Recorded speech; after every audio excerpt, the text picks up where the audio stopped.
તો વડોદરાવાસીઓ બહારથી મીઠાઈ ખરીદતા પહેલા ચેતી જજો। વડોદરાથી આ સમાચાર સામે આવી રહ્યા છે। વડોદરાવાસીઓ હવે જો બહારથી મીઠાઈ ખરીદો છો તો આ ખરીદતા પહેલા ચેતી જજો। પાણીપુરીની તપાસમાં ગયેલી ટીમને એક મોટી સફળતા હાથ લાગી છે। પાણીપુરીની તપાસમાં મોટી સફળતા, તંત્રના હાથે અધધ 13,000 કિલો અખાદ્ય જથ્થો મળી આવ્યો। મોટી માત્રામાં અખાદ્ય મીઠાઈનો જથ્થો મળી આવતા ચકચાર મચી છે। લોકોના આરોગ્યની સાથે જે પ્રકારે ચેડા થઈ રહ્યા છે, લવલી સ્વીટ્સમાંથી અખાદ્ય મીઠાઈનો જથ્થો મળી આવ્યો છે। તો બહારથી મીઠાઈ ખરીદતા પહેલા ચેતી જજો। દુકાનના ગોડાઉનમાંથી 13,000 કિલો અખાદ્ય મીઠાઈ મળી આવતા ચકચાર મચી। 700 કિલો કાજુ કતરી, 8,000 કિલો અખાદ્ય પેંડા પણ મળી આવ્યા છે।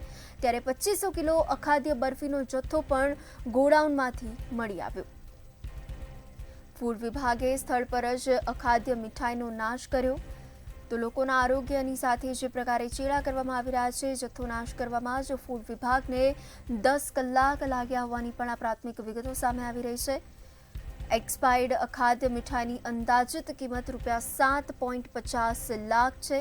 લાયસન્સ વગર જથ્થો સંગ્રહ કર્યાની પણ ફરિયાદ નોંધવા માટેની કાર્યવાહી કરવામાં આવી રહી છે।